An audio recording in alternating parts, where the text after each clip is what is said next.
there's enough trouble out there without you going to look for it. You don't even know what this letter means. It is from 6 months before I was born. Are you sure you don't just like want this guy to be your dad? Or like everything's just gonna magically make sense? Well, I have to find out. Hello, I'm looking for Carl Hendricks. I'm Alex, Judith, kid. Hi, Emma, how are you doing? Nice to see you again. Yeah, I recognize you From I can't remember which film it was now. I think it was a similar circumstances because the father figure in that film was not the best father figure. I don't want to give anything away, but you had a few problems with your father figure there in that one as well. So yeah, it's kind of in the same vein here a little bit. But no, congratulations on this movie. I really loved it to bits. It's fantastic. I double watched it again the other day, and double watched it. I watched it previously before I spoke to Devin, and I just before speaking to you, I watched it again. I loved it just so much again, having kind of knowing what the twist was towards the end without giving it away here. It's so rewatchable. It's, what was it about the actual script when it reached your table that kind of jumped out for you, specifically from your perspective as the kind of the younger child there caught in between all of these things that are going on there? I've always been really drawn to anything that has to do with identity. A lot of the scholarship I did in college, I think, centered around that theme, looking back, and this film definitely deals with crisis and identity. How much is helpful to know about where you come from? How much is unhelpful? Those all questions I have plagued me my whole life so far. Mm-hmm. I mean, obviously you're so young, but I mean, it really does. It's a real kind of meditation on nature over nurture. You even talk about that in the film itself. Was that something? I mean, for someone so young, that's not typically something that people are kind of focus on. I mean, I'm in my 40s now. That is something that I've kind of thought about a lot. Was that something that drew you to the script, and did it kind of get you thinking, maybe researching into that a bit more for the role? Yeah, I am first generation American. I don't know if I'm 1.5 or second. My parents are immigrants. I was born in the US, but my parents, were pretty fresh off the boat when I was born. And that's definitely an identity crisis. All my friends who have a similar situation, immigrant parents, there's a real commonality of dealing with the tension between your Americanness and then the otherness of your parents and how to mix cultures. And so identity has been a big theme in my life, even when I was a child. So maybe more so than for other people. And then also I am very close to someone who grew up not knowing they were adopted. Right. Found out, and so I had seen it happen secondhand and have been very close to the fallout that happens because of that. And so there were a lot of things about the script that felt familiar to me. Mm-hmm. But then at the same time, and obviously there's things that you say feel familiar to, but I mean, I imagine working with Alyssa and with Devon, who are kind of these characters. I mean, the title of the film says, "Who are you people?" They don't really kind of know who you are. You don't really know who they are, and you're finding all of this out throughout the film.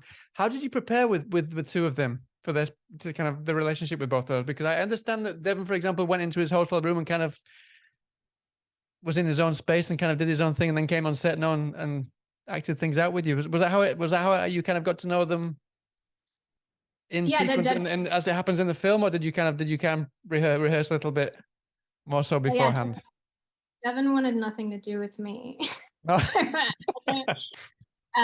But for that reason, the shooting schedule was really helpful in that sense, because I started with Devon, and then most of those scenes were shot in the order in which they happen for the most part. So it was very helpful. The first few scenes we did together were the ones where we hadn't spent much time together, so it was very easy in that way. And then Alyssa showed up at the very end of the schedule, and by then Devon and I were good friends, and so it was kind of funny that my biological mom was showing up, and I had more of a relationship with Devon than I did with her, which also fit the film. I mean, yeah, very much so.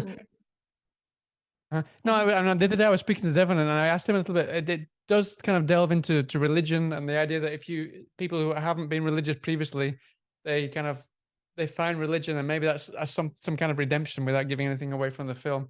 Was that something that you spoke much about with the actors, or maybe with Ben, the director? Actually, no, we didn't talk too much No? about religion at all. Actually, it was primarily about, yeah, conversations were mainly about identity, and then this character she's very different from me in the sense that she's very foot forward, you know, and she's so desperate for connection, and I'm I think a lot more reserved in general, and so that element was probably the key part of the character that Ben had to work with me the most on to realize. It's quite uncomfortable for me. Uh-huh. Um, How did you inform me? I mean, because I don't want to give anything away, but you go to this small town, and like you said, you kind of very much, you're not on the back foot, you're very foot forward now in this film. How did you approach that being very much the opposite of that for the film, kind of to get to arrive in this town, not know anybody, but to be kind of the person who takes all the actions and does exactly the opposite of how you say you are? Yeah, that's what I love about my job, that I get permission to do that. All I need is someone to say, yeah, it's fine. And then it's not so hard.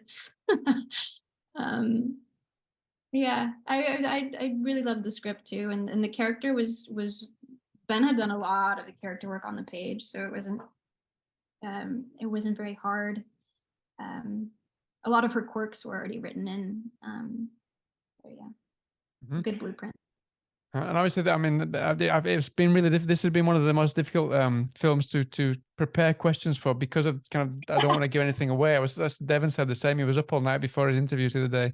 He was concerned about how to talk about it without giving anything away. I imagine you knew exactly what happened as soon as you got onto set now. So how did you kind of approach that, and were you very self-aware, very aware that you knew what was going to happen, but you need to kind of be on your toes to keep the audience on their toes at the same time, and not kind of know what was going to come out of nowhere towards the end? I think the luxury of film schedules and things is that you just focused on that one scene during the day, and you're sort of forced to compartmentalize anyways. So I didn't have to think about it too much. And of course, it sort of happens toward the tail end of the film, so there's not much of it that comes after. I hope I can say that. There's not much of it that comes after the reveal. So for the most part, I just had to focus on trying to forge a relationship with someone who was so reluctant to do so. Mm-hmm. And I know that it has screened already at film festivals. Were you able to go to the film festivals? Because the reason I ask you is that it's one of these films that it's very open-ended. It kind of leaves the audience asking themselves questions. Have you kind of heard feedback? Have you heard anyone kind of ask you questions about the film? Because it's very, that's what I particularly liked about the film, is the fact that it really does kind of leave you thinking about the whole thing afterwards. Yeah. Yeah, I like that. It's not a commercial for either way of thinking about it. Kind of leaves your moral compass a little bit. Yeah. Shaken up now. Yeah. But I went to Mammoth Film Festival, but I sat outside the theater and ate popcorn while it was screening, so I didn't get. You don't like watching yourself on the screen? No. But I talked to a few people.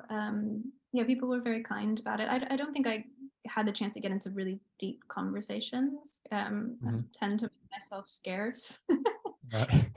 When things are screening, but I'm actually looking forward to that. I think when the film is out, I'll be able to engage more with that than I was at that festival. Mm-hmm.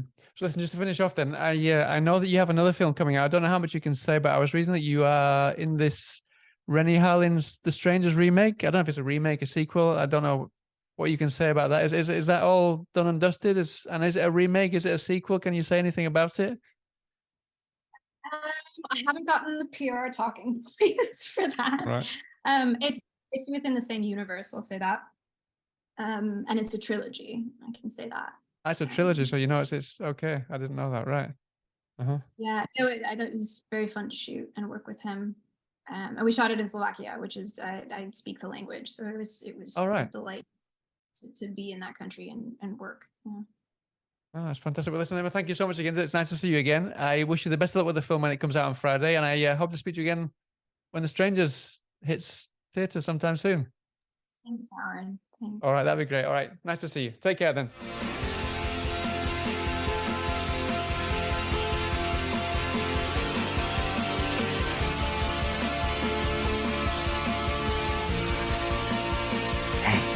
I'm gonna be okay.